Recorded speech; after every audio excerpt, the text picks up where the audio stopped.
नमस्कार दोस्तों, स्वागत है आपका अपने YouTube चैनल पर। दोस्तों उम्मीद आप स्वस्थ होंगे, मस्त होंगे, अपने पढ़ाई में व्यस्त होंगे। दोस्तों जैसा कि आप लोगों को पता है, हम लोग सामान्य अध्ययन का प्रैक्टिस सेट शुरू किए हुए हैं, जो कि स्टैटिक्स क्वेश्चन होता है। ये सभी एग्जाम के लिए काफ़ी ज़्यादा इंपॉर्टेंट है, खास करके जो बिहार दरोगा का एग्जाम होने वाला है और सिविल कोर्ट और पटना हाई कोर्ट का भी एग्जाम होने वाला है। तो ऐसे में आप जितना ज़्यादा रिविजन कीजिएगा और उतना आपके लिए फायदा होने वाला है। जितना रिविजन कीजिए उतना, क्योंकि स्टैटिक्स क्वेश्चन है तो ये क्वेश्चन बदलता है नहीं, बार बार रिपीटेशन इसका होते रहता है। तो इसीलिए आप इसे शुरू से अंत तक देखा कीजिए और रिविजन करते रहिए।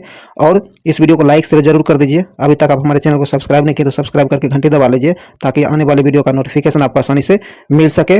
और इसका पीडीएफ अगर आपको प्रैक्टिस के लिए चाहिए तो आप हमारे टेलीग्राम ग्रुप से जुड़िए। वहाँ आपको पीडीएफ और महत्वपूर्ण जानकारी उपलब्ध कराई जाती है। उसका लिंक आपको डिस्क्रिप्शन में दे दिया गया है। और इससे पहले जितने भी इसका सेट कराया गया है, अगर नहीं देख पाए तो उसके प्ले लिस्ट का लिंक जो है डिस्क्रिप्शन में दे दिया गया है, तो उसे भी जाकर जरूर देखें और हमारे चैनल से बने रहिए। चलिए, ज़्यादा टाइम नहीं गवाते, इस वीडियो को शुरू करते हैं। तो आइए अब हम लोग टेस्ट नंबर 23 का 1 नंबर क्वेश्चन देखते हैं। कहता है निम्न में से किस झील को रहस्यमयी झील भी कहा जाता है। कहता है निम्नलिखित में से वो कौन सा झील है जिसे रहस्यमयी झील भी कहा जाता है। तो ये कहा जाता है रूपकुंड झील को। किसे? रूपकुंड झील को रहस्यमयी झील भी कहा जाता है। ए नंबर से आंसर हो जाएगा।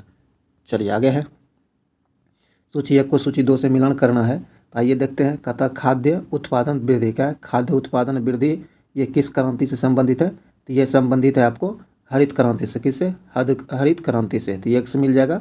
दूध उत्पादन जो है संबंधित है आपको श्वेत क्रांति से। तो ये आपको 3 से मिल जाएगा। मत्स्य पालन जो मत्स्य पालन आपको नीली क्रांति से। किससे? नीली क्रांति से है। तो ये आपको 2 से मिल जाएगा। और आपको उर्वरक उत्पादन आपको भूरी क्रांति से है। तो ये आपको 4 से मिल जाएगा। तो इस प्रकार से आंसर आपको हो जाएगा 1 3 2 4, 1 3 2 4। यहाँ ए नंबर से आंसर हो जाएगा। ध्यान रखिएगा, काफ़ी ज़्यादा इंपॉर्टेंट है। चलिए आगे बढ़ते हैं। आगे कहता है कि करनाल बंट रोग किस फसल से संबंधित है। तो ये संबंधित है आपको गेहूं से। किससे? गेहूं से संबंधित रोग है। सी नंबर से आंसर हो जाएगा। आगे कहता है ग्रेट विक्टोरिया मरुस्थल कहाँ स्थित है। ग्रेट विक्टोरिया मरुस्थल जो है ये कहाँ स्थित है। तो ये स्थित है आपको ऑस्ट्रेलिया में। कहाँ? ऑस्ट्रेलिया में स्थित है। डी नंबर से आंसर हो जाएगा। चलिए आगे कहता है कि किस अफ्रीकी देश की सीमा जो है भूमध्य सागर से नहीं लगती है। ध्यान रखिएगा, नहीं लगती है। कहता हुआ कौन सी अफ्रीकी देश है जिसकी सीमा जो है भूमध्य सागर से नहीं लगती है। तो इसका सही आंसर हो जाएगा चार देश जो है इसकी सीमा भूमध्य सागर से नहीं लगती है। आगे कहता है डेविस जल संधि किस सागर से संबंधित है। डेविस जल संधि जो है किस सागर से यह संबंधित है। तो इसका सही आंसर हो जाएगा। इसका सही आंसर हो जाएगा आपको बेफिन खाड़ी एवं अटलांटिक महासागर। ए नंबर से आंसर हो जाएगा। चलिए आगे है। आगे कहता है मांग का नियम किस पर आधारित है। कहता है मांग का नियम जो है किस पर आधारित है। तो आपको उपभोक्ता की प्राथमिकता पर आधारित है। किस पर? उपभोक्ता की प्राथमिकता पर आधारित है। तो यहाँ आपको ए नंबर से आंसर हो जाएगा। चलिए आगे है। आगे कहता है भारत में राष्ट्रीय आय का आकलन पहली बार किसने किया था। कहता है भारत में राष्ट्रीय आय का आकलन जो है पहली बार किसने किया था। तो ये किया था आपको दादा भाई नौरोजी ने। किसने? दादा भाई नौरोजी ने। तो यहाँ ए नंबर से आंसर हो जाएगा नौरोजी। आगे कहता है भारत में सर्वप्रथम आर्थिक सुधार नीति कब प्रारंभ की गई थी। कहता है भारत में आर्थिक सुधार नीति जो है सर्वप्रथम कब शुरू की गई थी। तो ये किया गया था आपको 1991 में। 1991 में। डी नंबर से आंसर हो जाएगा। चलिए आगे है। आगे कहता है जब किसी माध्यम में ताप बढ़ता है। कहता जब किसी माध्यम में ताप बढ़ता है तो उस माध्यम में प्रकाश के वेग पर क्या प्रभाव पड़ता है। जब किसी माध्यम में ताप का जो ये ताप बढ़ता है तो उस माध्यम में प्रकाश पर क्या प्रभाव पड़ता है, उसके वेग पर। तो उसके वेग पर जो प्रभाव पड़ता है वह अपरिवर्तित रहता है। क्या? वो परिवर्तित रहता है। सी नंबर से आंसर हो जाएगा। आगे कहता है डायनेमो वह यंत्र है जो निम्न ऊर्जा को परिवर्तित करता है। कहता है डायनेमो वह कौन सा यंत्र है जो ऊर्जा को परिवर्तित करता है। तो इसका सही आंसर हो जाएगा आपको यांत्रिक ऊर्जा को विद्युत ऊर्जा में रूपांतरित करता है। ए नंबर से आंसर हो जाएगा। चलिए आगे बढ़ते हैं। आगे कहता है जब कोई वस्तु को पानी में डुबाई जाती है तो उसके भार में कमी निम्न में से किसके बराबर होता है। जब कोई वस्तु को पानी में डुबाई जाती है तो उसके भार में जो कमी आती है निम्न में से किसके बराबर आती है। तो इसका सही आंसर हो जाएगा आपको उसके द्वारा हटाए हुए द्रव की मात्रा के बराबर। तो यहाँ बी नंबर से आंसर हो जाएगा। चिनार क्या है? चिनार वन्यजीव विहार किस राज्य में अवस्थित है। चिनार वन्यजीव विहार जो है किस राज्य में अवस्थित है। इसका सही आंसर हो जाएगा आपको केरल में। कहाँ? केरल में। ए नंबर से आंसर होगा केरल। चलिए आगे बढ़ते हैं। आगे कहता है कि पृष्ठ तनाव का एसआई मात्रक क्या होता है। पृष्ठ तनाव जो है इसका एसआई मात्रक क्या होता है, तो इसका एसआई मात्रक न्यूटन प्रति मीटर होता है। क्या न्यूटन प्रति मीटर होता है। निम्नलिखित में से फास्फोरस का अयस्क नहीं है, ध्यान रखिएगा, फास्फोरस का अयस्क नहीं है, निम्न में से कौन है। इसका सेंस हो जाएगा जो फास्फोरस का अयस्क नहीं है वह है आपको ग्रेफाइट। ए नंबर सेंस हो जाएगा ग्रेफाइट। चलिए आगे है। आगे कहता है कि रासायनिक तत्वों, क्या है, रासायनिक तत्वों के दूसरे तत्वों से योग करने की क्षमता निम्न में से किसके द्वारा पता लगाया जाता है। कहता है रासायनिक तत्व जो है उसके एक तत्वों से योग करने की क्षमता जो है निम्न में से किसके द्वारा पता लगाया जाता है। तो ये पता लगाया जाता है आपको संयोजकता से। किसे, संयोजकता से। ए नंबर से आंसर होगा संयोजकता। आगे वेल्डिंग, क्या है, वेल्डिंग के लिए निम्नलिखित में से किस मिश्रण का प्रयोग किया जाता है। वेल्डिंग के लिए जो प्रयोग किया जाता है वह कौन सा मिश्रण है, तो ये आयरन ऑक्साइड और एल्युमिनियम ऑक्साइड के मिश्रण, आयरन ऑक्साइड और एल्युमिनियम के मिश्रण का प्रयोग किया जाता है वेल्डिंग के लिए। तो ए नंबर से आंसर हो जाएगा। चलिए आगे कहता है वॉशिंग सोडा निम्नलिखित में से किसका सामान्य नाम है। कहता है वॉशिंग सोडा जो है निम्नलिखित में से किसका सामान्य नाम है। तो ये है आपको सोडियम कार्बोनेट का। किसका, सोडियम कार्बोनेट का। बहुत बार एग्जाम में ये डायरेक्ट पूछा गया है, ध्यान रखिएगा, क्योंकि ये स्टैटिक्स क्वेश्चन है। तो पूरा का पूरा जो स्टैटिक्स क्वेश्चन का सीरीज चल रहा है तो ये बदलता है नहीं, ये बार बार रिपीट इसका होते रहता है। तो इसीलिए आप इसे मिस नहीं कीजिए, शुरू से अंत तक जरूर देखिए ताकि इसका फ़ायदा आपको मिल सके। और इससे पहले जितने भी एपिसोड हुआ है उसे नहीं देख पाए तो उसके प्लेलिस्ट का लिंक डिस्क्रिप्शन में, उसे जाकर जरूर देखें। चलिए आगे कहता है धब्बा रहित लोहा बनाने के लिए लोहा के साथ प्रयुक्त होने वाला महत्वपूर्ण धातु निम्नलिखित में से कौन है। तो ये है आपको क्रोमियम। क्या है, क्रोमियम। डी नंबर सेंस होगा क्रोमियम। आगे कहता है सोडियम क्लोराइड में उपस्थित कौन सी अशुद्धता नमी सोखती है। कहता है कि सोडियम क्लोराइड जो है इसमें उपस्थित कौन सी अशुद्धता जो है नमी सोख लेती है। तो इसका सही आंसर हो जाएगा आपको मैग्नीशियम क्लोराइड। ए नंबर सेंस होगा मैग्नीशियम क्लोराइड। आगे कहता है कि एक घोल जो है किसका कोलाइडी विलयन होता है। एक घोल जो है किसका कोलाइडी विलयन होता है। यह होता है द्रव में। क्या है, द्रव में, द्रव। ए नंबर से आंसर हो जाएगा। चलिए आगे है। आगे कहता है हाइपरटेंशन शब्द। क्या है, हाइपरटेंशन शब्द निम्न में से किसके लिए प्रयोग किया जाता है। हाइपरटेंशन शब्द जो है निम्नलिखित में से किसके लिए प्रयोग किया जाता है। तो ये किया जाता है रक्तचाप बढ़ने के लिए। क्या है, रक्तचाप बढ़ने के लिए। अल्जाइमर रोग से मानव शरीर का कौन सा अंग प्रभावित होता है। कहता है अल्जाइमर रोग जो है इससे मानव शरीर का कौन सा अंग प्रभावित होता है। तो ये प्रभावित होता है मस्तिष्क। सी नंबर से आंसर होगा मस्तिष्क। चलिए आगे है। आगे कहता है मानव मस्तिष्क का कौन सा भाग या अंग निगलने और उगलने का नियामक केंद्र है। तो इसका सही आंसर हो जाएगा आपको मेडुला ऑब्लोगेट। सी नंबर से आंसर हो जाएगा। जोड़ पर यूरिक एसिड क्रिस्टलों का एकत्र हो जाना कारण है। कहता है जोड़ों जो है, जोड़ शरीर का जो जोड़ वाला भाग होता है उस पर यूरिक एसिड क्रिस्टलों का जो है एकत्र हो जाना, यह किस कारण ऐसा होता है। तो ये जो होता है गठिया, क्या है, इसमें गठिया हो जाता है जमने के कारण। तो यहाँ आपको ए नंबर से आंसर हो जाएगा। आगे कहता है रक्त में श्वेत कण का मुख्य प्रायोजन है। कहता है रक्त में श्वेत कण जो होता है इसका प्रमुख प्रायोजन क्या होता है। तो इसका जो आयोजन होता है यह संक्रमण से संघर्ष करना। तो बी नंबर से आंसर हो जाएगा। आगे कहता है निम्नलिखित में से कौन मालवेसी कुल का पौधा नहीं है। ध्यान रखिएगा, नहीं है। तो इसका सही आंसर हो जाएगा आपको सरसों।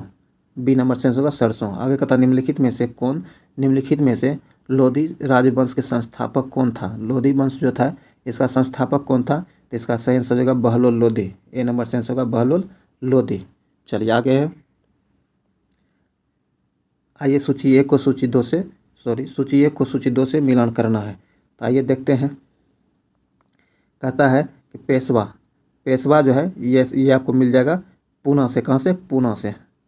पेशवा मिल जाएगा पूना से, तो आपको यह मिल जाएगा 3 से। भोसले मिल जाएगा नागपुर से, ये 4 हो जाएगा। और होलकर मिल जाएगा आपको इंदौर से, तो यहाँ हो जाएगा आपको इंदौर। तो यहाँ 1 से मिल जाएगा गायकवाड़, ये बड़ौदा से, तो ये 2 मिल जाएगा। तो इस प्रकार इसका सेंस हो जाएगा 3 4 1 2। 3 4 1 2। आइए देखते हैं। कहता 3 4 1 2। तो 3 4 1 2 जो है आपको यहाँ ए नंबर से आंसर हो जाएगा, ध्यान रखिएगा। चलिए आगे कहता है, आगे मध्ययुगीन, क्या मध्ययुगीन महाकाव्य पद्मावत किसने लिखा था? कहता मध्ययुगीन महाकाव्य जो है, जो जिसका नाम पद्मावत है, यह किसने लिखा था? तो ये लिखा था आपको मलिक मोहम्मद जैसी। किसने? मलिक मोहम्मद जैसी ने लिखा था। सी नंबर से आंसर हो जाएगा। आगे कहता है, दिल्ली में हुमायूं का मकबरा किसने बनवाया था? दिल्ली में हुमायूं का मकबरा जो बनवाया गया था, ये आपको हाजी बेगम के द्वारा बनवाया गया था। डी नंबर से आंसर होगा हाजी बेगम के द्वारा। चलिए आगे कहता है कि विजय राजाओं, क्या विजयनगर के राजाओं ने निम्नलिखित में से किस देवता के नाम पर शासन किया? कहता विजयनगर के राजाओं जो थे, इन्होंने निम्नलिखित में से किस देवता के नाम पर शासन किया था? तो ये किया था आपको विरूपक्ष देवता के नाम पर। बी नंबर से आंसर हो जाएगा। आगे कहता है, विदेशी यात्री डायमेकस निम्नलिखित में से किसके दरबार में आया था? विदेशी यात्री डायमेकस जो है, ये किसके दरबार में आया था? तो ये आया था आपको बिंदुसार के दरबार में। सी नंबर से आंसर होगा बिंदुसार के दरबार में। आगे कहता है, गुप्त काल में सर्वाधिक महत्वपूर्ण व्यापारिक केंद्र था। कहता गुप्त काल में सर्वाधिक महत्वपूर्ण व्यापारिक केंद्र कौन था? तो इसका सही आंसर हो जाएगा आपको उज्जैन। कौन? उज्जैन। ए नंबर से आंसर होगा उज्जैन। आगे कहता प्रसिद्ध एलोरा का प्रसिद्ध कैलाश मंदिर का निर्माण किस शासक ने करवाया था? एलोरा का प्रसिद्ध कैलाश मंदिर जो है, इसका निर्माण किस शासक ने करवाया था? तो ये करवाया था कृष्ण प्रथम ने। किसने? कृष्ण प्रथम ने। ए नंबर से आंसर हो जाएगा कृष्ण प्रथम ने। चलिए आगे कहता है, भारत का व्यापारिक संबंध सबसे पहले किस यूरोपीय देश में से स्थापित हुई? कहता है कि भारत का जो है व्यापारिक संबंध सबसे पहले किस यूरोपीय देश से स्थापित हुए? तो इसका सही आंसर हो जाएगा आपको पुर्तगाल से। किसे? पुर्तगाल से। ए नंबर से आंसर हो जाएगा पुर्तगाल से। आगे निम्नलिखित में से भारत का प्रथम वायसराय कौन था? भारत का प्रथम वायसराय जो था, ये आपको लॉर्ड कैनिंग था। कौन? लॉर्ड कैनिंग था। डी नंबर से आंसर हो जाएगा। चलिए आगे है, आगे कहता फ्रांसीसी दक्कन में शक्ति स्थापित करने में क्यों वो सफल रहा? कहता फ्रांसीसी जो है दक्कन में शक्ति स्थापित करने में क्यों वो सफल रहा? तो इसका वो सफल होने का कारण था अंग्रेजों की फौज शक्तिशाली थी। बी नंबर से आंसर हो जाएगा। आगे कहता है, स्वराज्य मेरा जन्मसिद्ध अधिकार है और मैं इसे लेकर रहूँगा। ये तिलक ने यह कथन कांग्रेस के किस अधिवेशन में व्यक्त किया था या फिर कहा था? तो इसका सही आंसर हो जाएगा आपको लखनऊ अधिवेशन 1916 में यह वक्तव्य दिया गया था बाल गंगाधर तिलक के द्वारा। तो डी नंबर से आंसर हो जाएगा। चलिए आगे है,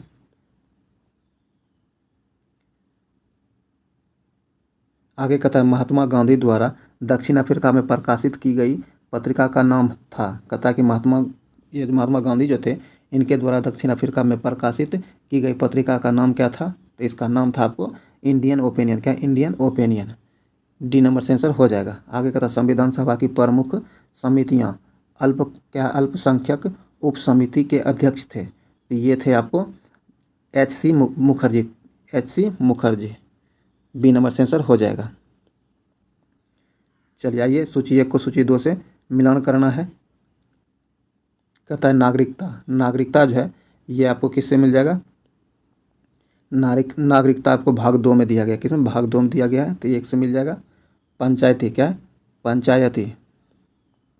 पंचायती आपको मिल जाएगा भाग 9 में, तो यहाँ आपको 4 हो जाएगा। क्या होगा? 4 हो जाएगा।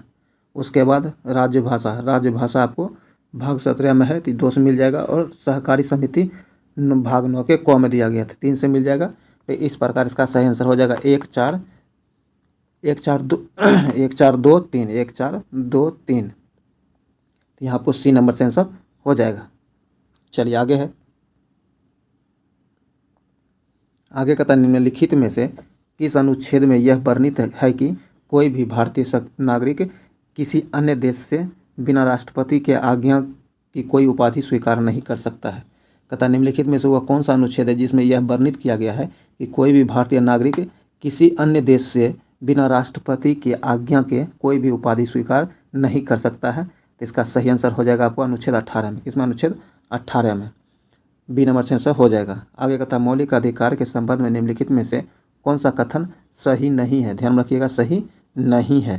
तो इसका सही आंसर हो जाएगा आपको, इसका वर्णन संविधान के भाग 4 के क में किया गया है, यह सही नहीं है। तो यहाँ सी नंबर से आंसर हो जाएगा जो सही नहीं है। चलिए आगे है, आगे कहता निम्नलिखित में से कौन सा विषय राज्य सूची के अंतर्गत नहीं आता है। कहता निम्नलिखित में से वो कौन सा विषय है जो राज्य सूची के अंतर्गत नहीं आता है। यह समाचार पत्र जो आपको राज्य सूची के अंतर्गत नहीं आता है। डी नंबर से आंसर हो जाएगा। बाकी कारागार, शासनीय शासन और लोक स्वास्थ्य, ये तीनों जो आपको राज्य शासन सूची के अंतर्गत आता है, राज्य सूची के अंतर्गत आता है, लेकिन ये समाचार पत्र राज्य सूची के अंतर्गत नहीं आता है। तो यहाँ आपका डी नंबर से आंसर हो जाएगा। आगे कहता सर्वोच्च न्यायालय में प्रयुक्त होने वाली भाषा है। कहता सर्वोच्च न्यायालय जो है इसमें प्रयुक्त होने वाली भाषा कौन सी है। तो इसका सही आंसर हो जाएगा आपको अंग्रेजी। बी नंबर से आंसर होगा अंग्रेजी। चलिए आगे कहता है सरकारी उपक्रम समिति में कुल कितने सदस्य होते हैं। सरकारी उपक्रम समिति जो है इसमें सदस्यों की संख्या कितनी होती है। तो इसमें सदस्यों की संख्या 22 होती है। क्या होती है? 22 होती है। बी नंबर से आंसर हो जाएगा 22। आगे कहता है किस संविधान संशोधन द्वारा राष्ट्रीय आपातकाल अनुच्छेद 352 के अधीन उद्घोषण संपूर्ण भारत में या फिर किसी भाग में किया जा सकता है। तो इसका सही आंसर हो जाएगा 44वां संविधान संशोधन 1978 के द्वारा। बी नंबर से आंसर हो जाएगा। चलिए आगे है। आगे कहता है 1946 में गठित अंतरिम सरकार में डॉक्टर राजेंद्र प्रसाद ने कौन सा विभाग संभाला था। कहता है कि 1946 में जो अंतरिम सरकार का गठन किया गया था इसमें डॉक्टर राजेंद्र प्रसाद ने कौन सा विभाग संभाला था। तो इनके द्वारा खाद्य एवं कृषि विभाग संभाला गया था। बी नंबर से आंसर हो जाएगा। आगे कहता है निम्नलिखित में से किस पंचवर्षीय योजना का लक्ष्य तीव्रतम एवं सामाजिक विकास था। तो इसका सही आंसर हो जाएगा 11वीं पंचवर्षीय योजना। सी नंबर से आंसर हो जाएगा। तो चलिए दोस्तों, ये जो भी महत्वपूर्ण स्टैटिक्स जीके का वस्तुनिष्ठ क्वेश्चन था वो समाप्त हुआ है। उम्मीद है ये आपके लिए यूजफुल रहा होगा, क्योंकि देखिए स्टैटिक्स है ये रिपीट होते रहता है, तो इसलिए आप इसे मिस नहीं कीजिए, शुरू तक जरूर देखिए ताकि इसका फ़ायदा आपको मिल सके। तो चलिए अब हम लोग कुछ स्मरणीय तथ्य दिया गया है जिसे हम लोग देखते हैं। आइए अब हम लोग देखेंगे अंग्रेजों एवं मराठों के बीच हुए संधियाँ। कहता है कि अंग्रेजों और मराठों के बीच जितनी भी महत्वपूर्ण संधियाँ हुई है उसे हम लोग देखेंगे। वह संधि ध्यान में रखिएगा, ये सिर्फ अंग्रेज और मराठों के बीच हुई संधियों की बात हो रही है और ये संधि कब हुई है ये आपको बताया गया है। आइए देखते हैं। कहता सूरत की संधि जो हुई है ये आपको 1775 में हुई है। कब? 1775 में सूरत की संधि हुई है। और पुरंदर की संधि जो हुई है आपको ये 1776 में हुई है। बड़गांव की संधि जो हुई है ये आपको 1779 में हुई है। सालाबाई की संधि जो हुई है, सालाबाई की संधि आपको 1782 में। कब? 1782 में सालाबाई की संधि हुई है। वसीन की संधि जो हुई है 1802 ईस्वी में। वसीन की संधि 1802 ईस्वी में हुई है। देवगांव की संधि जो हुई है 1803 में। कब? 1803 में देवगांव की संधि हुई है। चलिए आगे देखते हैं। आगे कहता है राजापुर घाट की संधि। क्या? राजापुर घाट की संधि 1804 ईस्वी में। नागपुर की संधि जो हुई है आपको 1816 ईस्वी में। ग्वालियर की संधि जो हुई है 1817 ईस्वी में। पूना की संधि जो हुई है 1817 में। और मंदसौर की संधि जो हुई है 1818 में। ये जितने भी संधियाँ थी ये सारे की सारी संधियाँ जो है मराठा और अंग्रेजों के बीच हुई है। ध्यान में रखिएगा, इससे मोटा मोटा एक नज़र ध्यान में रख लीजिएगा, क्योंकि ये इतना ज़्यादा कुछ है कि इसमें पूछा जाता है। जैसे मंदसौर की संधि, पूना की संधि, ग्वालियर की संधि, नागपुर की संधि, ये सारी संधियाँ आपको एग्जाम में पूछी गई है और पूछी जाती भी है, लेकिन इतना ज़्यादा इंपॉर्टेंट नहीं है। फिर भी मोटा मोटा ध्यान में जरूर रखिएगा ताकि जब भी पूछ लिया जाए, जैसे सूरत की संधि आपसे पूछा जाता है, पुरंदर की संधि भी पूछा जाता है, इसीलिए मोटा मोटा ध्यान में रखिएगा कि अगर पूछ दे तो आपसे मिस नहीं हो।